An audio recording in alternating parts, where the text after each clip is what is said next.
ओम नमस्ते जी। आइए आज की चर्चा को प्रारंभ करते हैं। यजुर्वेद के प्रथम अध्याय का 31वां मंत्र।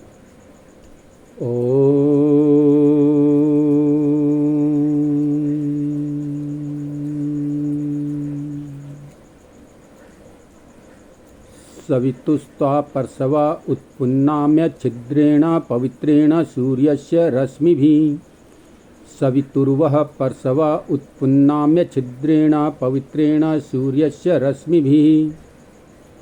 तेजोषि शुक्रमस्य मृतमसि धाम्नामासि प्रियं देवान्न मनादृष्टं देवयजनमसि। तो इसमें बताया गया है कि परमात्मा यज्ञ के फलों को जानता है। वह परमपिता परमात्मा यज्ञ के फलों को जानता है। कहा कि जो तुम लोगों के अनुष्ठान तथा अनुष्ठान किया हुआ यह यज्ञ है, वह सूर्य की किरणों से साथ रहकर, सूर्य की किरणों के साथ रहकर अपने निरंतर शुद्ध गुण से सब पदार्थों को पवित्र करता है।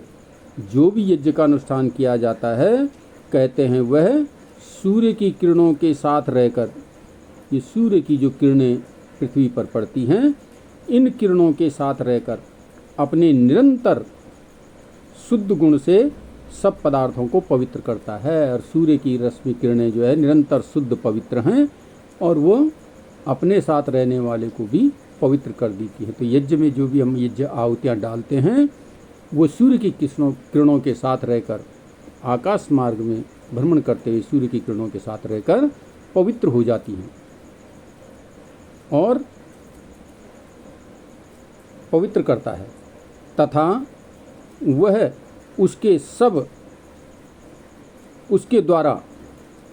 उसके द्वारा सब पदार्थों को सूर्य की किरणों से तेजवान, शुद्ध, उत्तम, रस वाले, सुखकारक, प्रसन्नता का हेतु, दृढ़ और यज्ञ करने वाले पदार्थों को उत्पन्न करके उनके भोजन, वस्त्र से शरीर की पुष्टि, बुद्धि और बल आदि शुभ गुणों को संपादन करके सब जीवों को सुख देता है।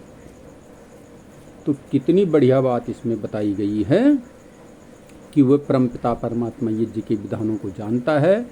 और जो भी हम पृथ्वी पर मानव उत्तम उत्तम पदार्थों से यज्ञ को करते हैं, कहते हैं उस यज्ञ अग्नि ऊपर उठ करके सूर्य की किरणों के साथ रह करके पवित्र हो जाती हैं, क्योंकि सूर्य की किरणें पवित्र हैं और उसकी संगति में जाने से ये हमारी सारी औषधियाँ भी जो है पवित्र हो जाती हैं और पवित्र होकर के ये वायु और वृष्टि जल की जो है शुद्धि कर देते हैं।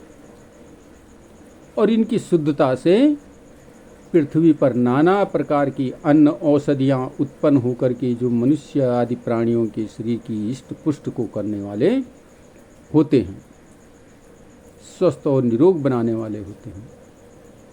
तो इस प्रकार से ये यज्ञ का विधान निरंतर चल रहा है। परमात्मा निरंतर यज्ञ कर रहा है और प्रत्येक व्यक्ति का दायित्व है यज्ञ करना। और देखिए, अगर सूर्य यज्ञ न कर रहा होता तो मनुष्य तो जो है एक दिन भी जीवित नहीं रह सकता है। मनुष्य क्या, जितने भी प्राणधारी जीव हैं वो एक दिन भी जीवित नहीं रह सकते हैं। सूर्य निरंतर यज्ञ करता है। तो निर्देशित किया गया है कि मनुष्य को भी निरंतर यज्ञ करना चाहिए। लेकिन मनुष्य, कितने लोग हैं जो यज्ञ करते हैं निरंतर? ये संभवतः पूरे संसार में 1% लोग भी नहीं होंगे।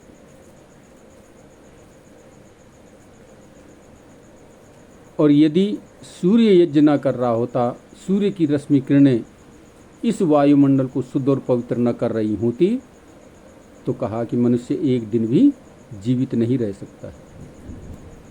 तो इसलिए कहा कि परमात्मा जिस प्रकार से निरंतर यज्ञ कर रहा है, सूर्य निरंतर यज्ञ कर रहा है, मनुष्य का भी दायित्व है कि निरंतर यज्ञ करे। यज्ञ करने से जल, वायु और वृष्टि जल की जो है पवित्रता होती है, शुद्धता होती है, और इन्हीं से हमारा जीवन जो है सुख कारक बनता है, जीवन चलता है। तो इसलिए हमें निरंतर यज्ञ करना चाहिए। तो आज हम इस मंत्र से प्रेरित होकर के जो भी इस वीडियो को सुन रहा हो, कृपया संकल्प लें कि कम से कम हम सप्ताह में एक दिन यज्ञ अवश्य करेंगे, तभी जीवन सफल और सार्थक बनेगा। तो आइए आज की वक्तव्य को यहीं पर विरमित करता हूँ। ओम